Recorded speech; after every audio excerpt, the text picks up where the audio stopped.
नमस्कार दोस्तों, हिंदी भाषा ज्ञान चैनल में आपका स्वागत है। आज हम करेंगे कक्षा 10वीं के पाठ 2 राम लक्ष्मण परशुराम संवाद के दूसरे पद की व्याख्या। मैंने पहले पद की व्याख्या का एक वीडियो अलग से बना दिया है, उसका लिंक मैं नीचे डाल दूंगी। जिसको देखना हो आप उस पर जाकर देखें। साथ ही दोस्तों, अगर मेरा वीडियो पसंद आए तो इसे लाइक कीजिए, सब्सक्राइब कीजिए और दूसरों के साथ शेयर कीजिए। आगे बढ़ते हैं। राम लक्ष्मण परशुराम संवाद मैंने पिछले वीडियो में भी बताया था, गोस्वामी तुलसीदास जी द्वारा रचित है। तुलसीदास जी हिंदी साहित्य में भक्ति काल के महान कवि थे। इनका जन्म 1511 ईस्वी कासगंज उत्तर प्रदेश का माना जाता है और इनकी मृत्यु 1623 में मानी जाती है। इनकी प्रमुख रचनाएं रामचरितमानस, विनय पत्रिका, दोहावली, कवितावली, हनुमान चालीसा, वैराग्य संदीपनी, जानकी मंगल, पार्वती मंगल। आगे बढ़ते हैं। राम लक्ष्मण परशुराम संवाद के बारे में थोड़ा सा देख लेते हैं। इनके रचयिता तुलसीदास हैं। तुलसीदास ने रामचरितमानस को अवधी भाषा में लिखा। वाल्मीकि रामायण जो संस्कृत में लिखी हुई थी उसी को इन्होंने रूपांतरित किया अवधी भाषा में। यह काव्यांश जो हम काव्यखंड पढ़ रहे हैं बालकांड से ली गई है। बालकांड रामायण के जो कांड हैं उनमें पहले कांड में से इसे लिया गया है। तुलसीदास ने इसे दोहा और चौपाई में बहुत ही सुंदर तरीके से लिखा है और भाषा में लयबद्धता बनी हुई है। तुलसीदास जी ने अलंकारों के सटीक प्रयोग से इसकी भाषा को और भी सुंदर और संगीतात्मक बना दिया है। इसकी भाषा में अनुप्रास अलंकार, रूपक अलंकार, उत्प्रेक्षा और पुनरुक्ति प्रकाश अलंकार की अधिकता पाई जाती है। चलिए आगे बढ़ते हैं। लखन कहा हंसी हमरे जाना, सुनो देव सब धनुष समाना। इससे पहले मैं कि इसको पढ़ूं, मैंने पहले आपको बताया था राम लक्ष्मण और परशुराम के बीच ये जो संवाद हो रहा है ये राजा जनक के दरबार में हो रहा है। शिवजी का धनुष तोड़ने के बाद जैसे ही वो टूटा, जो सीता के स्वयंवर की शर्त थी कि जो भी शिव जी का धनुष पर प्रत्यंचा चढ़ाएगा उससे सीता का विवाह होगा, तो वो प्रत्यंचा चढ़ाते हुए श्री राम से धनुष टूट चुका है और क्रोध में परशुराम उस दरबार में पधारते हैं और सवाल करते हैं कि ये धनुष किसने तोड़ा है। और लक्ष्मण जी उनसे प्रतिवाद करते हैं कि हमने तो बहुत से धनुष तोड़ दिए हैं और आप इस धनुष के तोड़ने पर इतना परेशान क्यों हो रहे हैं, इससे इतनी ममता क्यों है। इससे पहले हमें किसी भी धनुष को तोड़ने पर इतना क्रोध किसी ने नहीं किया। लखन कहा हंसी हमरे जाना, सुनो देव सब धनुष समाना। लक्ष्मण जी ने हंसते हुए कहा, लखन कहा हंसी, लखन जी ने हंसते हुए कहा, हमरे जाना, हम तो यही जानते हैं, हमें तो यही बताया गया है कि सुनो देव, हे देव, सब धनुष समाना, सभी धनुष एक ही जैसे होते हैं, समान होते हैं। का छत लाभ जून धन तोरे, देखा राम नयन के भोरे।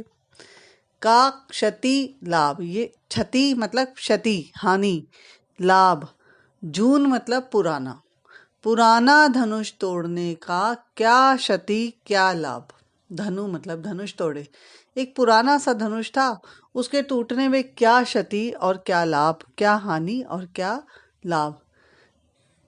अब ये देखा राम ने जब इस धनुष को देखा, नयन के भोरे, तो उनकी आंखों को भ्रम हो गया। क्या भ्रम हो गया? देखा राम नयन के भोरे, तब उनकी आंखों को यह भ्रम हो गया कि यह धनुष नया है। आगे बढ़ते हैं। छुअत टूट रघुपति हु न दोसु, मुनि बिन काज करे कत रोसु। छुअत टूट, छूते ही टूट गया। ये तो उनको लग रहा था कि नया है, तो उन्होंने उसको जैसे ही छुआ, छुअत टूट रघुपति न दोसु, रघुपति ने छुआ, श्री राम ने इसको छुआ, इसको हाथ लगाया और वह टूट गया। न दोषु मतलब उनका इसमें कोई दोष नहीं है। मुनि बिन काज करिए कत रोसु।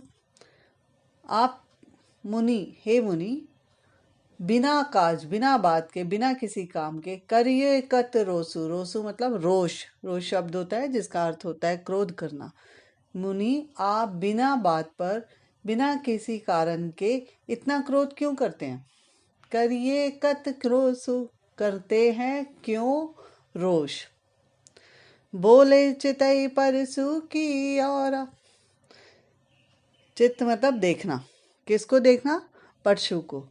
परशु की ओर देखते हुए बोले। कौन? परशुराम। परशुराम परशु की ओर देखते हुए, अपने फरसे की ओर देखकर बोले, रे सठ सुने स्वभाव न मोरा। रे सठ दुष्ट, सठ का मतलब शरारती, दुष्ट। अरे दुष्ट, सुने स्वभाव, सुना स्वभाव, स्वभाव, स्वभाव, नेचर। तुमने न मोरा, तुमने मेरे स्वभाव के बारे में शायद सुना नहीं है, इसीलिए तुम इतनी बात कर रहे हो। तो छुअत टूट रघुपत ना दोसु, मुनि बिन काज करे कत रोसु। बोले चितई परसु की ओरा, रे सट सुनो स्वभाव न मोरा। आगे बढ़े। बालक बोल बंधे नहीं तोरी, केवल मुनि जड़ जाने मोही। मैं तुम्हें बालक समझ रहा हूं। बालक बोल बंधो नहीं तो ही, तभी मैं तुम पर वार नहीं कर रहा हूं, तुम्हें मार नहीं रहा हूं। केवल मुनि जड़ जाने है मोही। जड़ मतलब मूर्ख। तू मूर्ख है, तू मुझे केवल मुनि मान रहा है। केवल मुनि जाने मोही, मुझे केवल मुनि मान रहा है। तेरा मुझे केवल एक संत मानना, एक मुनि मानना, एक ऋषि मानना तेरी मूर्खता है। बाल ब्रह्मचारी अति कोही, मैं बाल ब्रह्मचारी हूँ। अति क्रोही, कोही मतलब क्रोधी, मैं बहुत क्रोधी हूँ।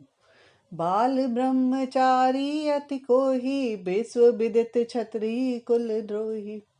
विश्व विदित, सारा संसार जानता है। क्षत्रिय कुल, क्षत्रिय कुल मतलब राजाओं का कुल, उसका मैं द्रोही हूँ, उसका मैं शत्रु हूँ। यह पूरे संसार जानता है कि मैं क्षत्रिय कुल का शत्रु हूँ। भुजबल भूमि भूप बिन कीनी, विपल बार महि देवन दीनी। मैंने कई बार भुजबल, अपनी भुजाओं के बल से, भूमि भूप, भूप मतलब राजा, भूमि को राजाओं के बिना कर दिया, राजाओं से खाली कर दिया। माना जाता है कि 21 बार इन्होंने राजाओं से खाली किया था अपनी ही ताकत से। भुजबल से पृथ्वी को, भूमि को राजाओं से रहित कर दिया। विपुल बार महि देवन दीनी। और वो जो अब भूमि से राजा हट गए तो वो भूमि किसको दी उन्होंने? विपुल बार महि देवन दीनी। ऋषियों को, साधु संतों को, ब्राह्मणों को वह भूमि राजाओं से छीनकर दे दी। सहस्र बाहु भुज छेद निहारा। सहस्र बाहु की भुज मतलब बाजुओं को छेद निहारा, काट दिया। छेदना, काटना। मैंने सहस्र बाहु, जिसकी हजारों बाजुएं थी, उसकी बाजुओं को काटा है। परसु बिलोक, मेरे परसु, मेरे फरसे को देख। महीप कुमारा, महीप का मतलब भी राजा होता है, भूप का मतलब भी राजा होता है। हे राजपुत्र, मेरे परसे की ओर देख। मेरा ये परसा जिसने सहस्र बाहु की बाजुओं को काट डाला है। आगे बढ़े। मात पिता जन सोच बस, करी सी महिष किशोर।